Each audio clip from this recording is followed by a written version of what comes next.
Hello बच्चों। आज बात करते हैं बायोलॉजी के नेक्स्ट चैप्टर की, जो कि आपका है एवोल्यूशन।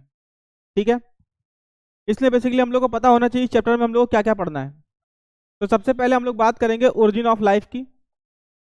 उसके बाद बात करेंगे बेटा एविडेंस जो मिले थे। ठीक है। इसके बाद बात करेंगे थ्योरी एंड मैकेनिज्म। के बाद बात करेंगे बेटा ह्यूमन एवोल्यूशन एंड कुछ जियोग्राफिकल साइट सेल, जिसमें एरा, पीरियड्स और गोल्डन एज के बारे में हम लोग बात करेंगे। ठीक है। इसके बाद स्टेप बाय स्टेप हम लोग आगे बढ़ते हैं अपने चैप्टर की तरफ। सबसे पहले बात करते हैं बेटा कि जो यूनिवर्स जो फॉर्म्ड हुई थी बेटा 20 बिलियन ईयर अगो। अर्थ फॉर्म बेटा हुई थी 4.5 billion year ago. Non cellular form of life की बात करें बेटा तो 3 बिलियन ईयर अगो। ठीक है। और अगर first cellular form of life की बात करें बेटा तो 2000 मिलियन ईयर अगो। जैसे आप लोग देख पा रहे हैं, कंटिन्यू कर रहा हूं मैं। जॉलेस फिश की बात करें बेटा तो 350 मिलियन ईयर अगो। और इनवर्टिब्रेट्स जो फॉर्म हुए थे बेटा 500 मिलियन ईयर अगो। सीवेट्स की बात करें बेटा तो 320, हाँ 320 मिलियन ईयर अगो। उसके बाद फिश लाइक रेप्टाइल के बारे में बात करें तो 200 मिलियन ईयर अगो। लिखा है 200 मिलियन ईयर अगो। डायनासोरस सडनली जो डिसअपेयर हुए थे बेटा वो कब हुए थे 65 मिलियन ईयर अगो। इसके बाद बात करते बेटा Dryopithecus and Ramapithecus about 15 million year ago. इसके बाद बेटा बात करते हैं कुछ थ्योरीज की। तो ये रहा। सबसे पहले बात करें बेटा मॉडर्न थ्योरी ऑफ एवोल्यूशन की अगर बात करें तो ओपेरन ऑन हेल्डेन ने बात किया था इसके बारे में। और इसके बाद में हॉट डाइल्यूट सूप के बारे में बात करें तो वो हेल्डेन ने किया था। इसके बाद जर्म थ्योरी की अगर हम बात करें बेटा तो पास्चर ने दिया था। बायोजेनेटिक लॉ के अगर बारे में बात करें बेटा तो अर्नेस्ट हैकेल ने दिया था। इसके बाद म्यूटेशन थ्योरी की अगर हम बात करें बेटा तो ह्यूगो डिवेरेसी ने दिया था। इसके बारे में हम आगे ही बात करेंगे बेटा। और प्रिंसिपल ऑन पॉपुलेशन की बात करें बेटा तो थॉमस मेल्टन थे। और प्रिंसिपल ऑन जियोलॉजी की बात करें बेटा तो चार्ल्स हेले थे। इसके बाद में नेचर सिलेक्शन थ्योरी की बात करें बेटा तो वो डार्विन है तुम्हारे। और उसके बाद एक्वायर्ड करेक्टर ऑफ इनहेरिटेंस की बात करें तो बेटा कौन है लेमार्क। लिखा है। ठीक है। यहां तक बात क्लियर है बेटा। यहां तक बात क्लियर है।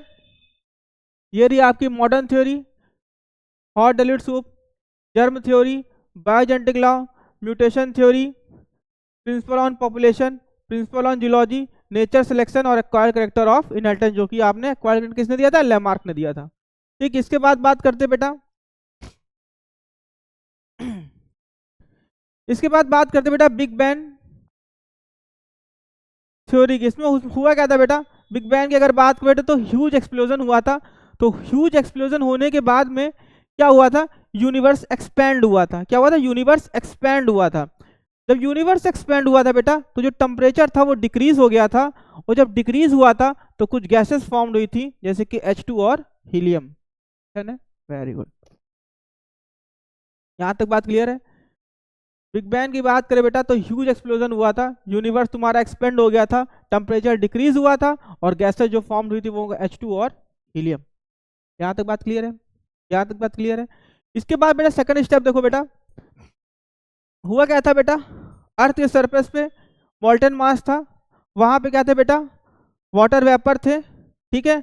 इसके बाद CH4 था, CO2 था और NH3 था बेटा। लिखा भी होगा बेटा ये रहा। molten mass covered on the earth emit water vapor CH4 CO2 और NH3। हुआ क्या बेटा वहां पे यूवी लाइट स्टैट करी वाटर वेपर पे और स्प्लिट कर दिया किसमें H2 और O2 में। अब हुआ क्या बेटा जो H2 था वो लाइटर थी बेटा तो स्केप कर गई। जो O2 था जो बची रह गई ये अनदर के साथ में रिएक्ट कर गई। जो O2 थी बची रह गई react with the NH3 CH4 और क्या फॉर्म करा बेटा CO2 फॉर्म किया एंड अदर मॉलिक्यूल्स। ठीक है। यहां तक बात क्लियर है। Very good. इसके बाद बात करते हैं बेटा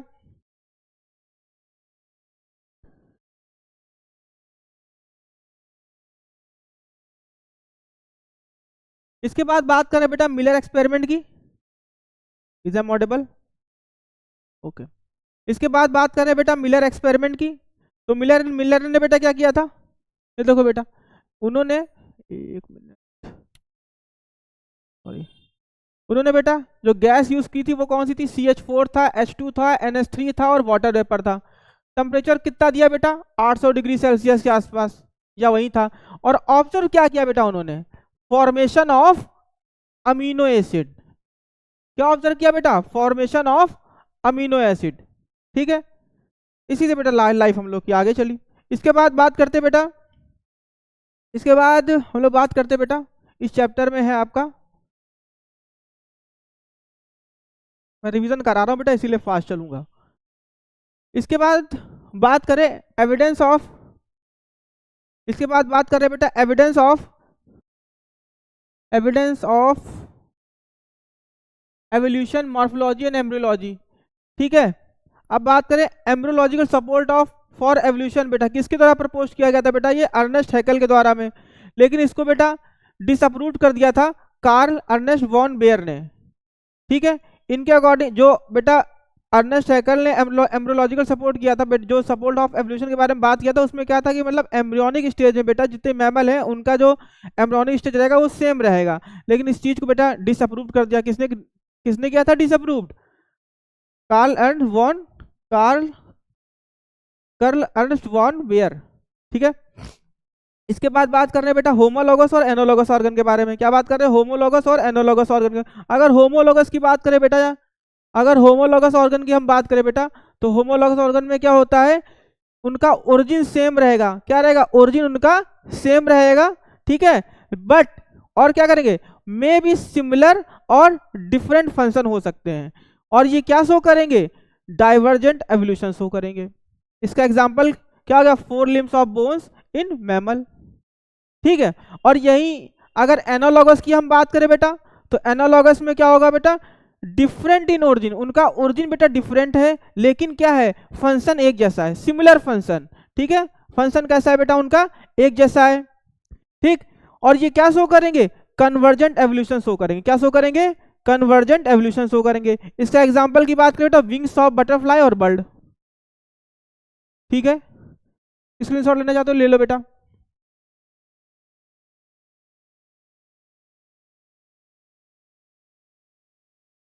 नेक्स्ट बात कर रहे हैं बेटा नेचर सिलेक्शन की।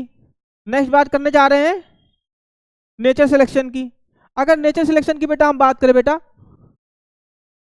जैसा सामने देख पा रहे हो, अगर नेचर सिलेक्शन की बात करें बेटा, तो क्या किया था बेटा, पहले अप्रोक्सीमेटली मान के 1850s में जो व्हाइट मॉथ थी वो ज्यादा थी, किसके कंपैरिजन में, डार्क मॉथ के कंपैरिजन में। हुआ क्या बेटा, और 1920 में क्या हुआ, डार्क मॉथ ज्यादा थी कंपैरिजन में व्हाइट मॉथ के।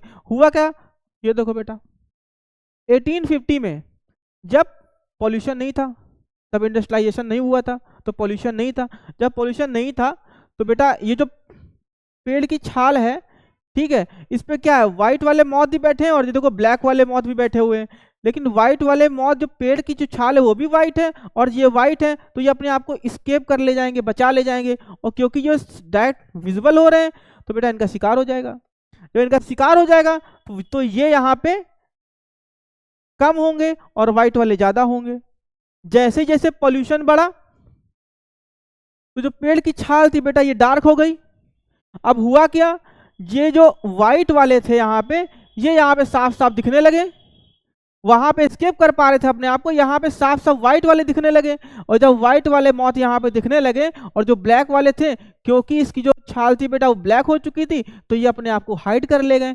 अब फिर इनका शिकार होने लगा व्हाइट मौत का। जब व्हाइट मौत का शिकार होने लगा तो बेटा यहाँ पे व्हाइट मौत कम हो गए।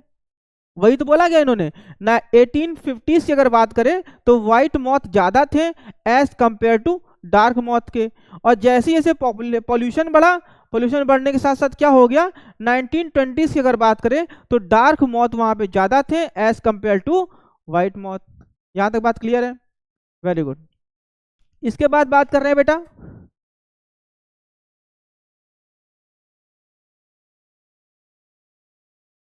इसके बाद बात कर रहे हैं नेक्स्ट टॉपिक की, एडेप्टिव रेडिएशन।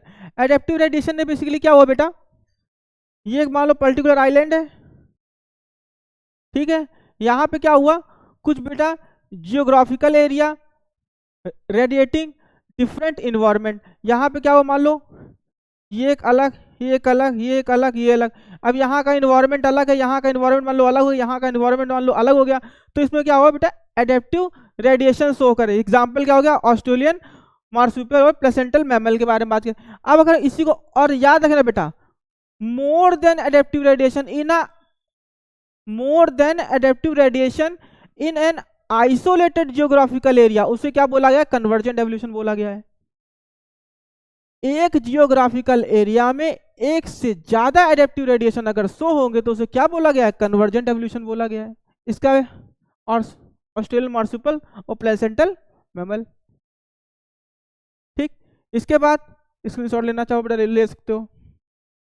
इसके बाद बेटा नेक्स्ट टॉपिक की बात करते हैं। हाँ लैमार्क के बारे में बताऊंगा नहीं। इसके बाद बेटा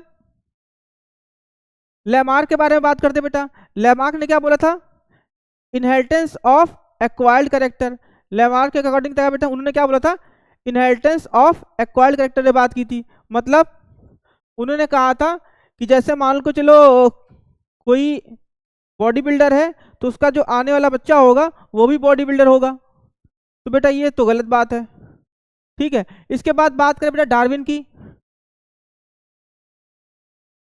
इसके बाद बात करें बेटा डार्विन की, तो डार्विन ने क्या बोला था, डार्विन 2 के कॉन्सेप्ट दिया था, branching, descent and nature selection, ठीक है। इन्होंने बात किया था बेटा वेरिएशन जो होते हैं, variation are minor, small, directional और स्लो होंगे।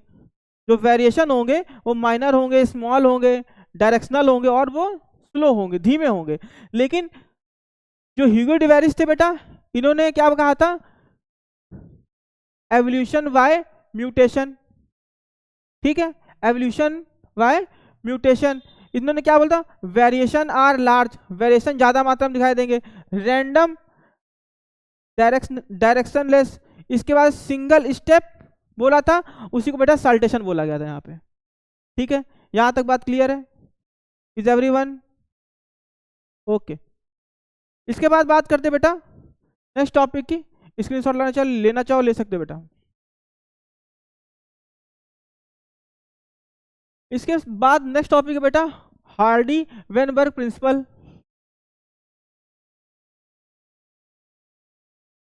इन्होंने क्या इक्वेशन दी थी बेटा, P square P plus Q, P square plus Q square plus 2pq is equal to 1, ये उन्होंने इक्वेशन दी थी बेटा। जहां पे p2 जो है बेटा, यहाँ पे जो p2 है आपका ये क्या है, होमोजाइगस डोमिनेंट है, और जो q2 है बेटा ये क्या है, होमोजाइगस रिसेसिव है। और जो 2pq देखो बेटा अलग अलग है, जो 2pq है बेटा ये कैसे है, हेट्रोजाइगस है।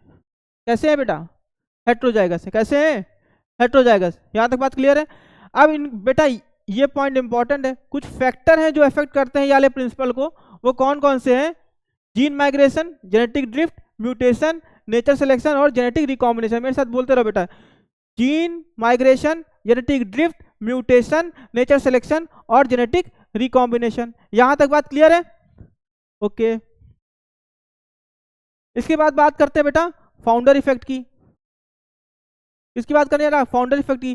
बेटा इसमें क्या होता है, change in allele frequency, change in allele frequency. यहाँ पे इतना लिखा है बेटा, एक काम करो कॉपी पे लिख लो बेटा, मैं बोल रहा हूँ। फाउंडर इफेक्ट में लिखो बेटा, लिखो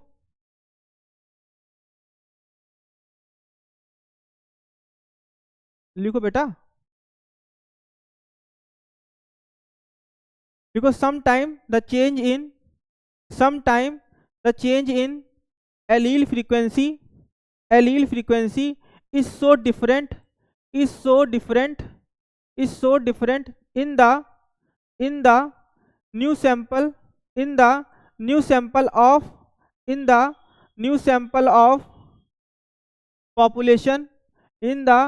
sample of population that they become a become a different species, become a different species।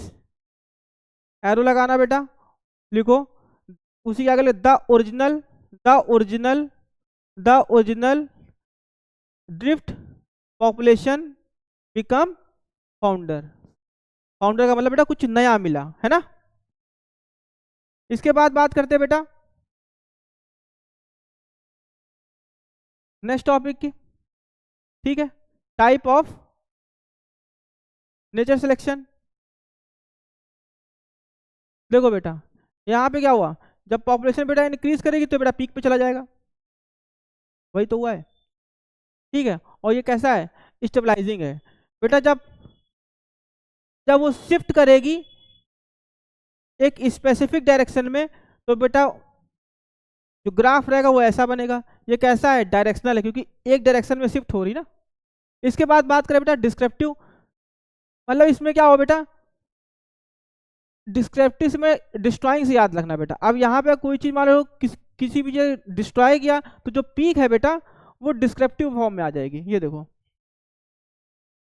यहाँ तक बात क्लियर है, यहाँ तक बात क्लियर है, वेरी गुड बेटा। क्योंकि रिवीजन करा रहा हूँ इसलिए फास्ट चल रहा हूँ। इसके बाद बात करते हैं बेटा एवोल्यूशन ऑफ मैन की। अगर एवोल्यूशन ऑफ मैन की हम बात करें बेटा यहाँ पे, तो सबसे पहले डायोफिथेकस मेंशन है, हाँ मेंशन है। सबसे पहले कौन से आए, डायोफिथेकस, ये कैसे थे, मोर एप लाइक है, ठीक है। उसके बाद रामाफिथेकस मोर मैन लाइक। इसके बाद ऑस्ट्रेलोपिथेकस हंटेड विथ स्टोन, जो कि स्टोन्स बेटा हंट करते थे। फिर होमोहिबलस, होमोहिबलस बेटा तो कौन थे, फर्स्ट ह्यूमन लाइक बीइंग, ठीक। फिर इसके बाद आते थे होमो इरेक्टस, जो होमो इरेक्टस थे बेटा उसमें कौन थे, जावा मैन, पैकिंग मैन और निएंडरथल मैन। इसके बाद बात करें बेटा क्रो-मैग्नन मैन, क्रो-मैग्नन मैन में कौन से थे बेटा, मैक्सिमम ब्रेन कैपेसिटी, इनकी बेटा ब्रेन कैपेसिटी कितनी थी, ज्यादा थी। इसके बाद आते हैं होमोसैपियंस, होमोसैपियंस में कौन से थे बेटा, निएंडरथल। इन्होंने क्या, बरीड देयर डेड, मतलब जब कोई मर जाता था तो उसको बेटा गाड़ दिया करते थे। तो इतनी समझ आ गई थी यहाँ पे, ठीक, यहां तक बात क्लियर है बेटा, वेरी गुड।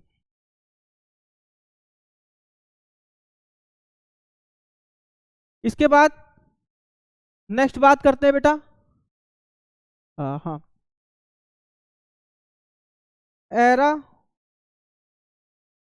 एराज और पीरियड्स की बात करते हैं बेटा। इसमें जो सबसे पहले आया था वो पीलियोजोइक एरा था बेटा। पी से पीलियोजोइक, पी से पुराना, इससे याद है सबसे ओल्डेस्ट कौन सा था, पीलियोजोइक एरा। पीलियोजोइक एरिया में कौन, एरा में कौन कौन से थे बेटा, परमियन, कार्बोनिफेरस, डिवाइन, ठीक। इसके बाद मीजोजोइक एरा था, मीजोजोइक बेटा मिडिल, मीजो से याद रखना बेटा मिडिल, उसमें कौन कौन से थे, टेरेसिक थे, जुरेसिक थे और क्रस्टेशियस थे। इसके बाद बात करते बेटा जो सबसे मॉडर्न वाला है वो कौन सा है, कौन सा है, कीनोजोइक एरा। इसमें कौन से थे, क्वाटरनीज और टर्सरी थे, ठीक है।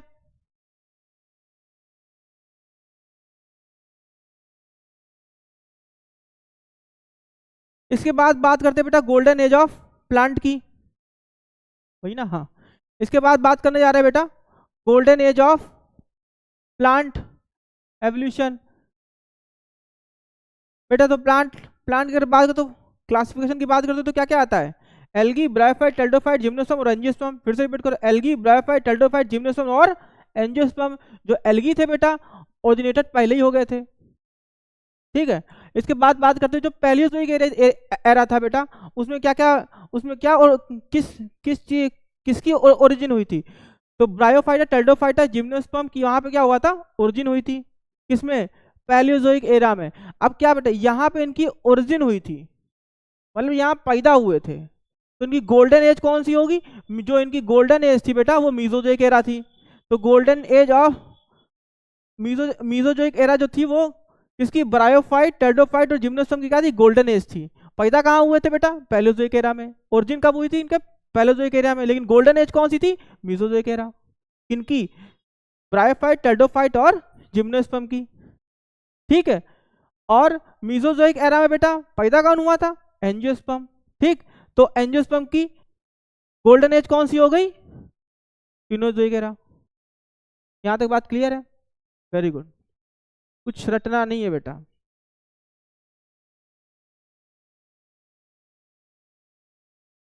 अगर फिर गोल्डन एज ऑफ एनिमल की बात करें बेटा, ठीक है, तो क्या था बेटा? ट्यूलेरियन, जो कि वहां पे फिश बॉर्न हुई थी बेटा, है ना। और क्या था? डिबोनियन, उसमें क्या था? एम्फीबियन बेटा बॉर्न हुए थे। अब देखो बेटा, फिश यहाँ पे बॉर्न हुई थी, लेकिन इनका फिश का जो गोल्डन एज था वो कौन सा था? ये वाला था। ठीक, फिर आते हैं कार्बोनिफेरस। कार्बोनिफेरस से बेटा रेप्टाइल बेटा बॉर्न हुए थे, और इनका जो बेटा गोल्डन एज यहाँ पे किसकी थी बेटा? एम्फीबियन। एम्फीबियन क्या थी? गोल्डन एज थी बेटा। यहाँ पैदा हो रहे हैं, यहाँ पे इनकी गोल्डन एज है, यहाँ पैदा हुए, यहाँ इनकी गोल्डन एज है। ठीक, इसके बाद क्या हुआ बेटा? ये दो भी छोड़ दो, बताऊंगा। इसके बाद बात कर रहा हूँ जुरासिक की। जुरासिक में बेटा क्या हुआ? बर्ड यहाँ पे बॉर्न हुई, और रेप्टाइल। जुरासिक से बेटा याद रखना डायनासोर, तो क्या वो रेप्टाइल की क्या है? गोल्डन एज है। ठीक, फिर आते हैं बेटा सीनोजोइक। सीनोजोइक में क्या होता है? मैमल्स एंड बर्ड, इनकी क्या है? ये गोल्डन एज है। ठीक है, ठीक है, ओके बेटा।